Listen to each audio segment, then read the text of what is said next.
Welcome to Constitution Day, September 17th. That's the date in 1787 when those drafting the Constitution in Philadelphia approved it, signed it, sent it to the Continental Congress for delivery and possible approval by state conventions. So what do you think is the most important part of the Constitution? A question I often ask to audiences, and almost always the majority think or say the Bill of Rights.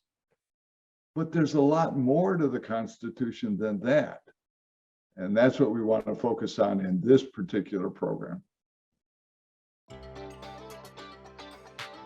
The Baker Brief with law professor John Baker. Your weekly dispatch from the battlefield of ideas.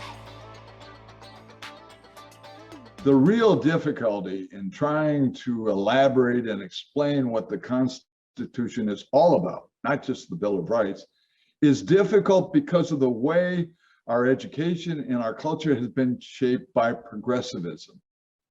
That is to say, the language that has been used for so long is so different in many ways. So, in order to start this off, the best authority I can use is the one from a person the progressives detest, and that is the late Justice Antonin Scalia.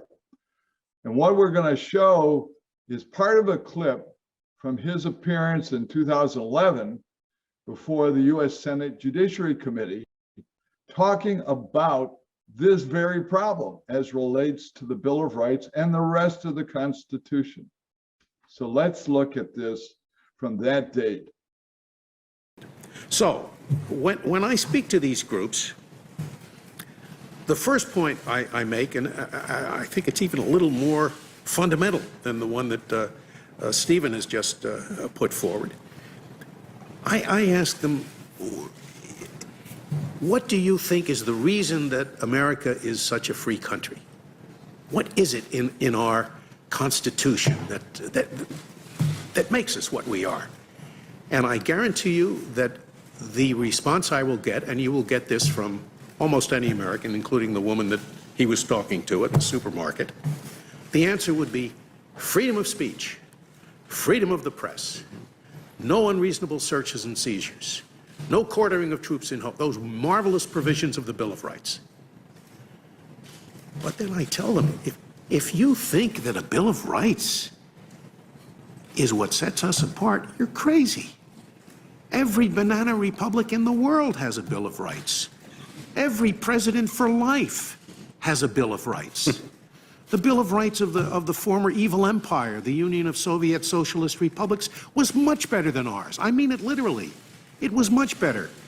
We guarantee freedom of speech and of the press, big deal. They guaranteed freedom of the speech, of the press, of street demonstrations and protests, and anyone who is caught trying to suppress criticism of the government will be called to account.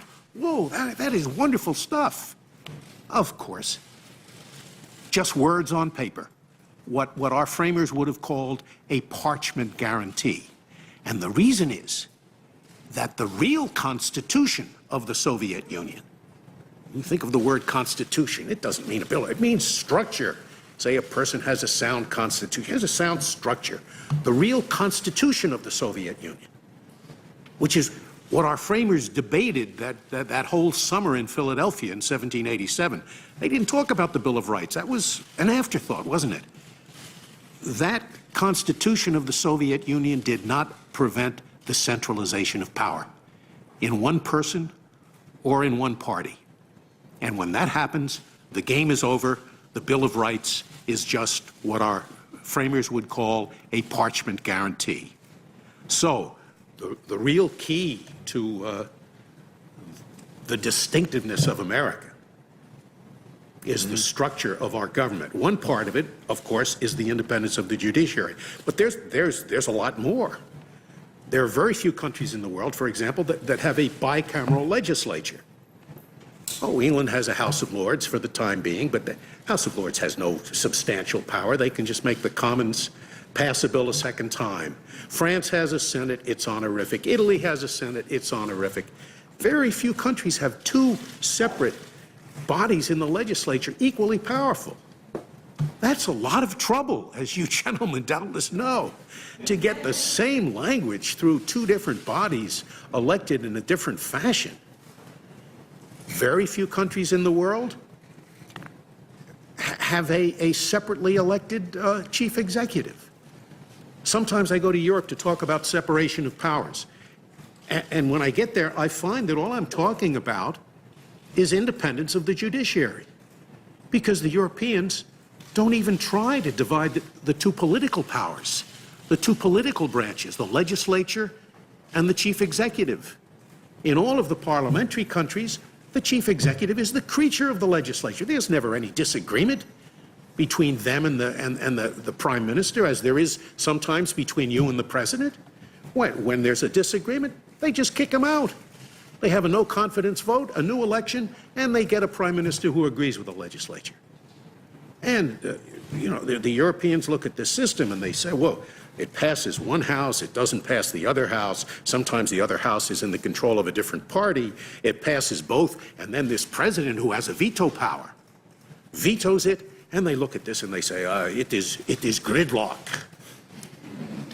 And I hear Americans saying this nowadays, and there's a lot of it going around. They talk about a dysfunctional government because there's disagreement, and the framers would have said, yes, that's exactly the way we set it up. We wanted this to be power, contradicting power, because the main ill that beset us, as Hamilton said in The Federalist, when he talked about a separate Senate. He said, yes, it seems inconvenient, but inasmuch as the main ill that besets us is an excess of legislation, it won't be so bad. This is 1787. He didn't know what an excess of legislation was. So unless Americans can appreciate that and learn to love the separation of powers, which means learning to love the gridlock, which the framers believed would be the main protection of minorities. The main protection. If a bill is about to pass that really comes down hard on some minority, they think it's terribly unfair. It doesn't take much to throw a monkey wrench into this complex system. So Americans should appreciate that, and they should learn to love the gridlock. It's there for a reason, so that the legislation that gets out will be good legislation. What Justice Scalia was saying may come as very surprising to many people. In future programs, what we're going to do is take elements of what he said and try to go over them in greater detail. I hope you'll join me next week as we start this process. To ensure your continued access to the Baker Brief, please note our additional channels listed below. And remember to like and subscribe using the bell icon.